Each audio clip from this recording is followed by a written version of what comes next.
Oke. Kemudian tangan ke atas semuanya. Diusahakan untuk setinggi-tingginya tangannya. Ya. Oke. Sekarang tangannya gini, ditekuk gini. Ya. Terus sekarang gini, dibalik. Terus ke belakang sini, tarik. Waduh. Otot Basah. kemudian ke kanan. Terus ya. Oke. Kaki tangan memegang lutut. Nah. Tangan kanan megang lutut. Ini dinaikkan. Oke. Diganti sekarang. 1 2 3 4 5 6 7 8.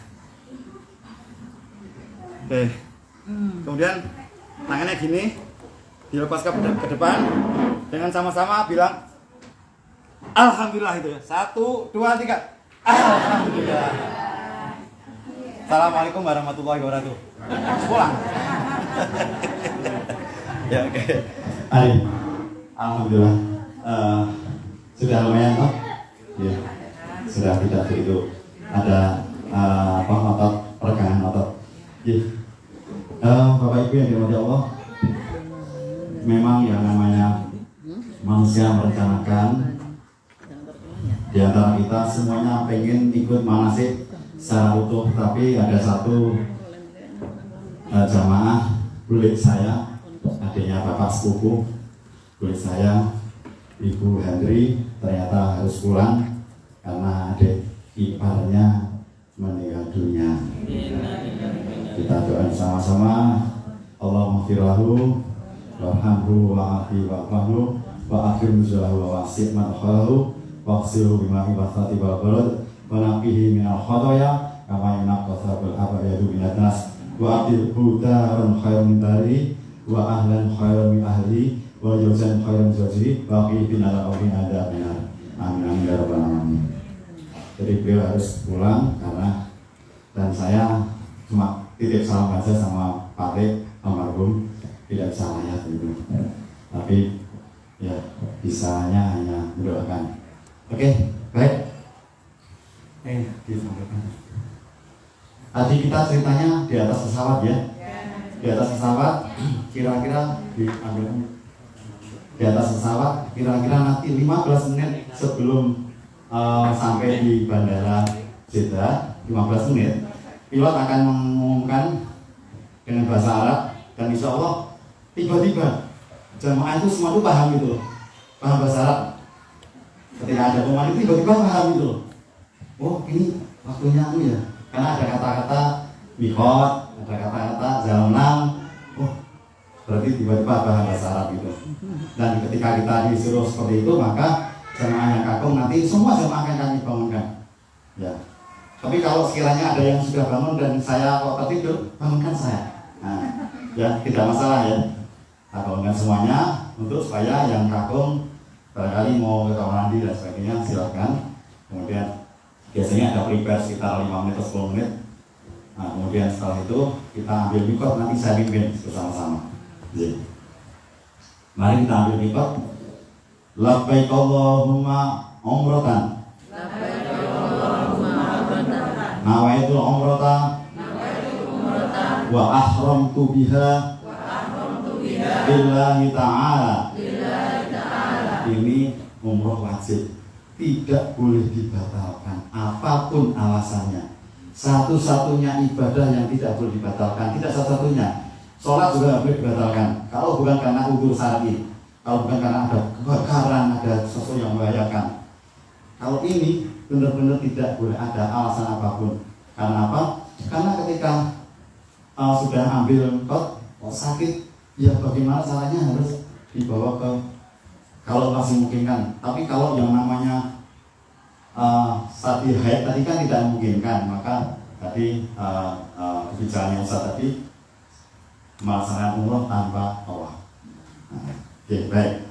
Kemudian untuk jamaah putra, larangan jamaah putra mulai dari atas, tidak memakai topi, tidak menutup kepala. Terus ke bawah lagi, tidak memakai kain yang meliputi badan. Apa itu artinya meliputi badan? Meliputi badan adalah membentuk tubuh yang kemudian itu sebagai sebuah pakaian. Itu nggak boleh. Kalau sabuk kan tidak meliputi, karena hanya di situ aja. Kalau ini kan meliputi semuanya, seluruh tubuh. Itu tidak boleh kalau seandainya itu berjahit. Kemudian ke bawah lagi tidak boleh pakai celana dalam. Kemudian ke bawah lagi apa? Kira-kira? Boleh pakai kaos kaki. Apa kira-kira? Ada yang tahu? Hadiahnya umroh ketemu di situ. Nah, betul. Om Sugeng, tidak boleh menutup mata kaki, oke? Sehingga saya sarankan untuk tidak menggunakan sepatu yang sendal yang di belakangnya ada talinya. Itu tidak memarahi jelas apakah itu menutup mata kaki atau tidak. Nek dikatakan tidak menutup, maunya tali sebagian tidak tertutup. Nek dinyatakan itu tertutup, maunya tali kabeh tertutup. Nah kan gitu, tapi kan itu menutup. Oke. Kemudian untuk jamaah putri, oke, mulai dari atas apa? Yang paling atas apa? Dilarang apa? Tidak boleh menggunakan cadar. Nah, menutup. Gitu. Karena apa?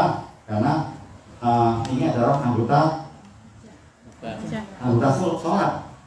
Ya. Ini anggota sholat ini nggak boleh ditutup. Karena apa? Kita harus jika sholat kan menempelkan itu. Nah, jadi tawaf pun juga tidak boleh. Kan tawaf seperti sholat, jadi tidak boleh menutup ini dengan. Kalau kemarin pandemi kok tertutup semua, namanya darurat. Kalau yang namanya darurat itu dibuka mas. Namanya darurat itu semuanya boleh, yang tadi tidak boleh jadi boleh. Baik. Kemudian yang putih tadi larangannya ke bawah lagi apa? Ini tidak boleh. Kemudian tidak boleh memakai kaos tangan supaya apa? Ininya tidak tertutup telapak tangannya. Karena apa? Ini juga merupakan anggota sholat, tidak boleh menutup. Kemudian ke bawah lagi apa? Punggung tangan itu ada dua pendapat.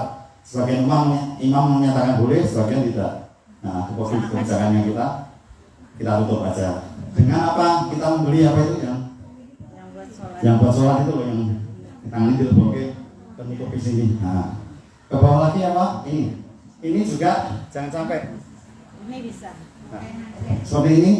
Kalau kita mengambil di kabin, beli kayak gini ya.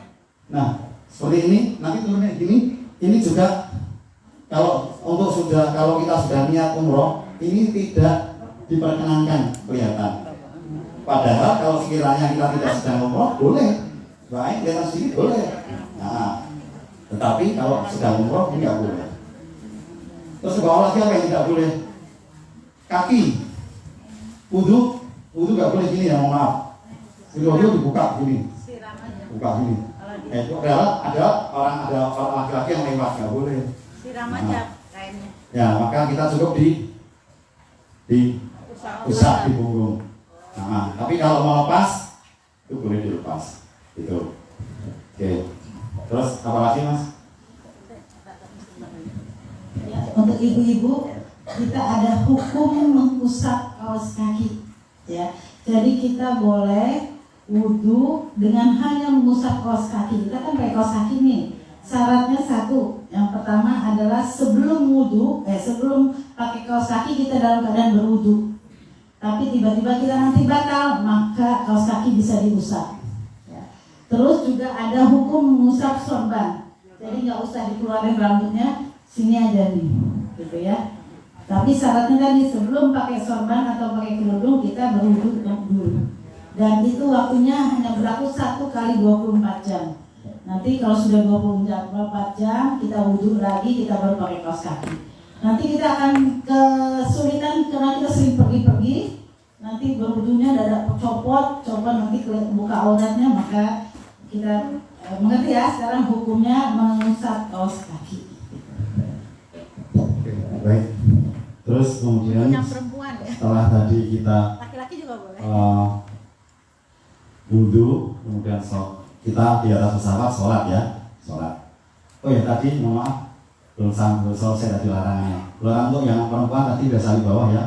Nah, pakai kaos kaki karena itu juga wajib tumit dan sebagainya itu kelihatan betis dan sebagainya nggak boleh kelihatan. Tetapi nanti kalau sekiranya sudah selesai larang ihram, boleh. Ya. Nah, kemudian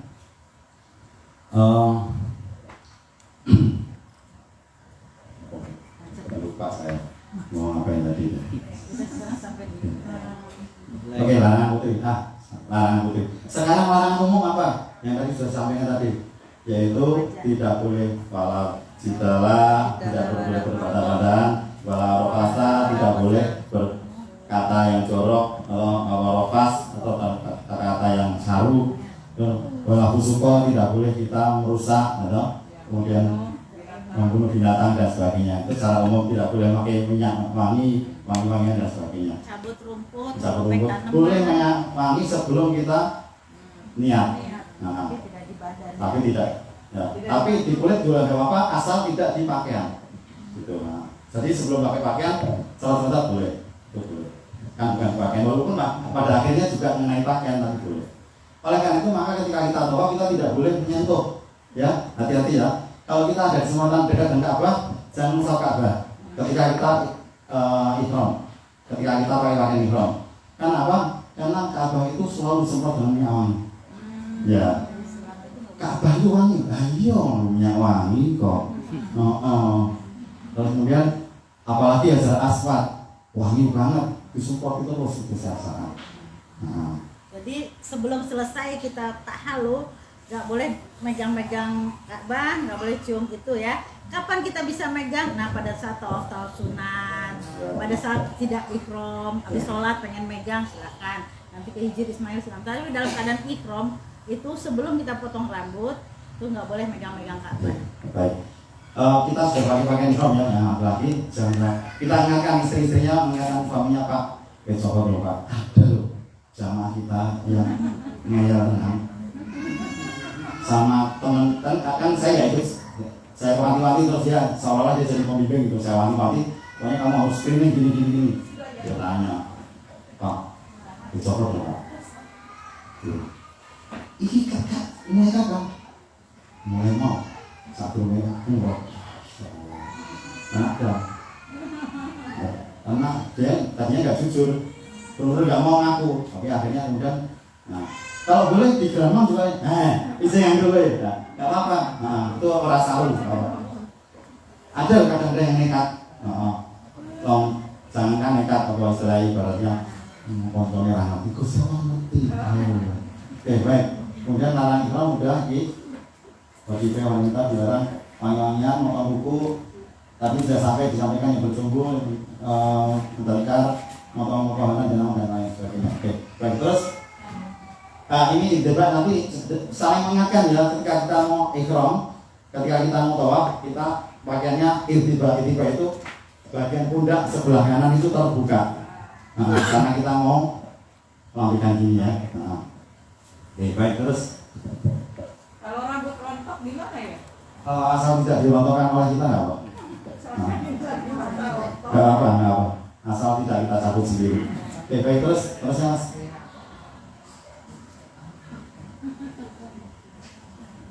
Ya baik.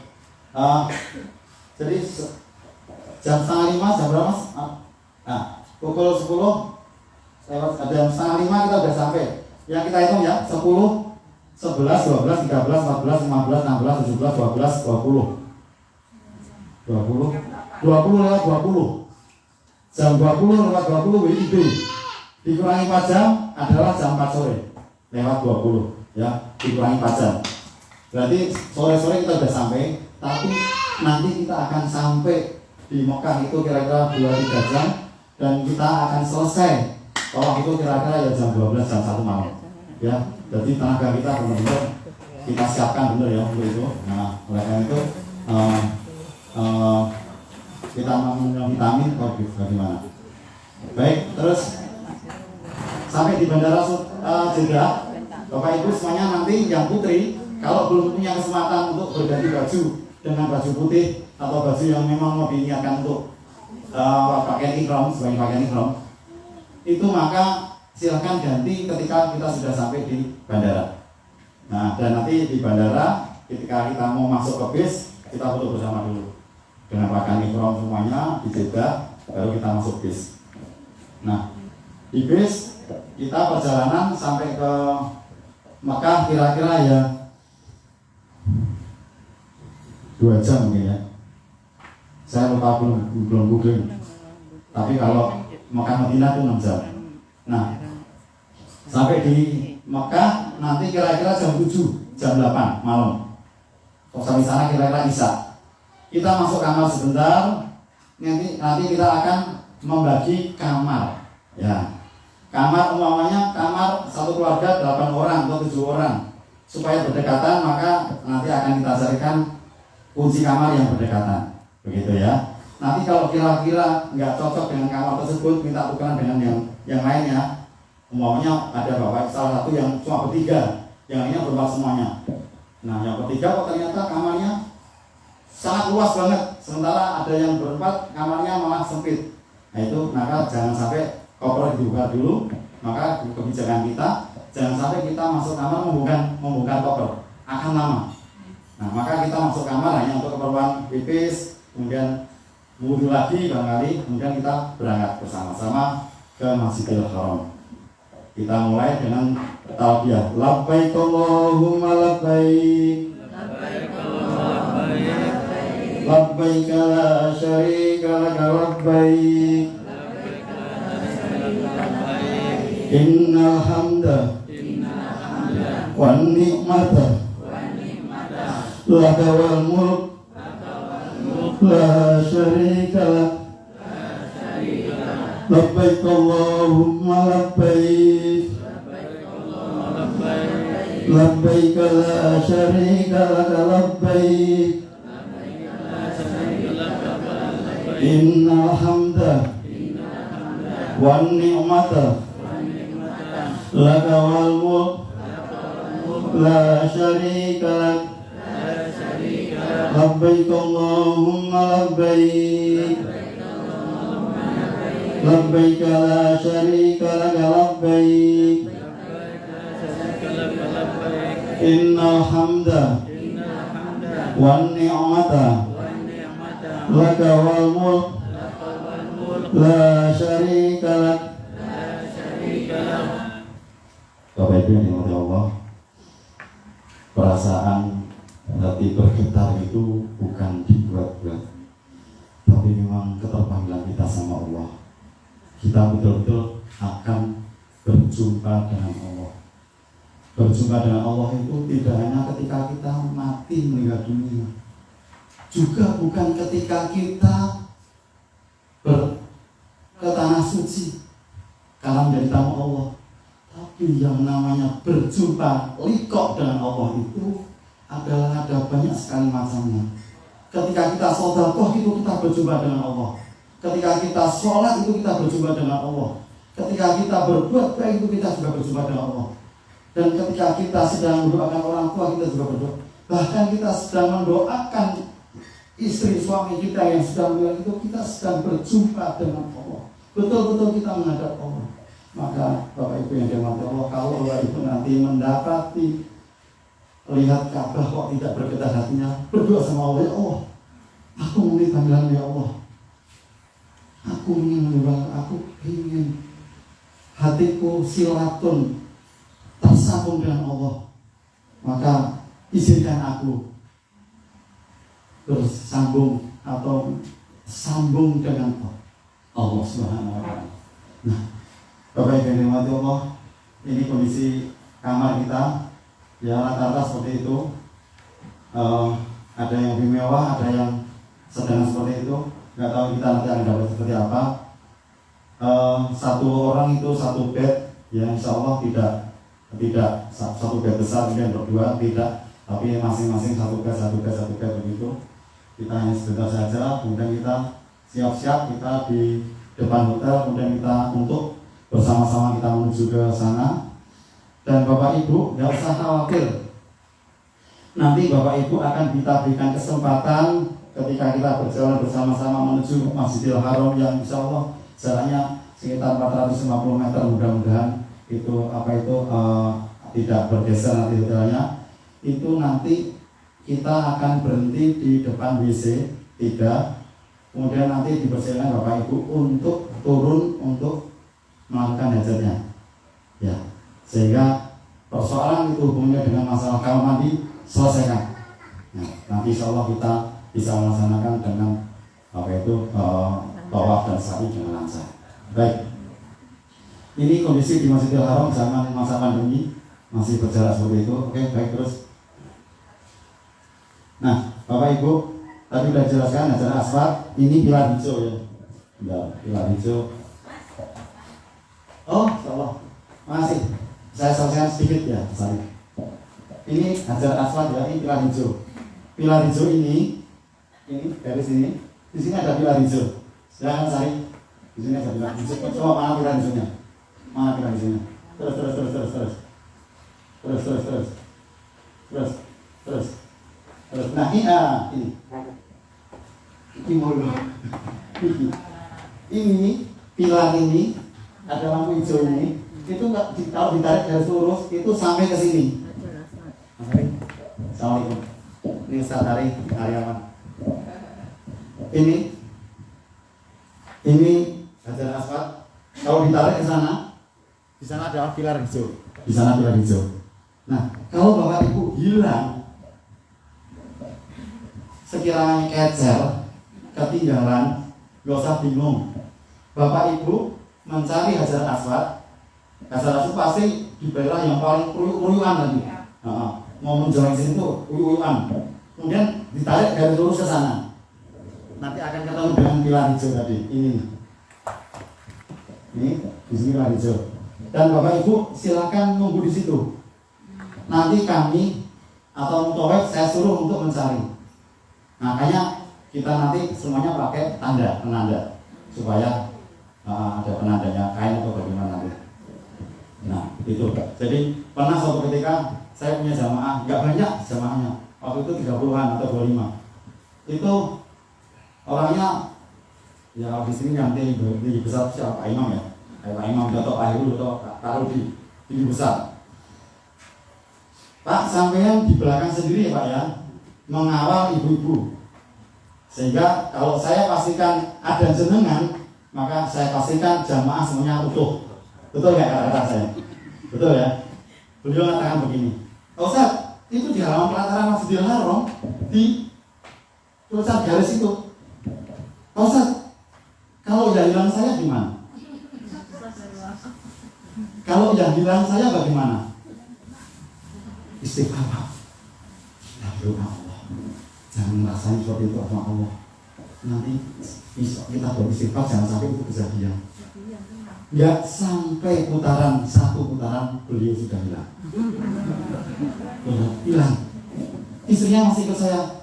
Pak gimana Pak? Ayo hilang oke. Kita nggak bisa nyari. Karena kemudian akhirnya kita selesaikan. Kemudian kita itu selesai. Saya cari beliau. Saya cari beliau. Nggak ada di pilar hijau. Padahal janjinya seperti itu. Ya sudah. Saya tinggal sholat Maqam Ibrahim, kemudian minum jam-jam, kemudian Bapak Ibu, siapa yang belum pernah minum jam-jam? Semuanya udah ya? Rasanya apa? Seperti apa? Tawar, enak, seger, tahu nggak? Buktikan nanti bagi jamaah yang putra. Rasa air jam-jam itu asin. Karena apa? Ketika kita tawaf disunahkan untuk mengguyur air di atas kepala. Kusuk-kusuk asin ya. Ternyata kecampur karo keringat dewe. Asin gitu. Ya, baik. Jadi itu sampai situ, nanti kalau yang hilang akan kita cari sana. Dan ternyata apa? Ini untuk pelajaran ya. Ketika Sami, saya tadi saya lihat Bapak itu ada di pojok sana, tapi berjalan melawan dengan arus. Ya wes, sampai di tengah jalan ditelepon sama orang. Bapak punya jamaah yang namanya ini. Oh iya, ini Pak, silakan bicara Pak. Gimana Pak? Saya di WC 3 nih di luar. Ketika kita pisah itu, saya nunggu di sini. Ya udah Pak, tunggu situ aja, nanti saya jemput. Tapi saya masih awal sa'i, masih lama ini. lagi belum lama telepon lagi, Pak gimana ya Pak? Ya ditunggu dulu sampai selesai. Akhirnya kita jemput beliau, rame-rame kita pulang hotel jemput beliau dengan serta-merta dia gagal. Pak, saya ngobrol sekarang ya. Sebentar Pak. Enggak, saya sama istri saya. Ibu juga capek Pak. Kita istirahat dulu ke rumah, biar ibu mandi dulu sebentar. Nanti habis makan, mandi, terus berangkat. Wah, kita lagi makan, belum selesai. Ustaz, siap. Ibu udah mandi, saya mau berangkat. Siap dulu. Akhirnya yang bimbing istrinya. Nah, ini contoh ya. Oke, baik. Bapak Ibu yang dimati Allah. Ini adalah kata kunci dari umroh kita ada di tangan beliau yang memesankan maskapai dan sebagainya. Beliau yang apa itu yang bagian apa itu hubungannya dengan Arab Saudi, dengan maka beliau akan memberikan sedikit pada kita apa itu beberapa pengertian. Monggo diusahakan Ustaz Mas Aryawan. Terima kasih dari saya sekian. Nanti saya mau sambung lagi sampai ini sampai asar, kemudian kita sambung lagi di asar, kemudian kita praktek. Oke, terima kasih Ustaz. Dari saya cukup sekian. Ya, assalamualaikum warahmatullahi wabarakatuh. Kita nanti kita dulu. Kita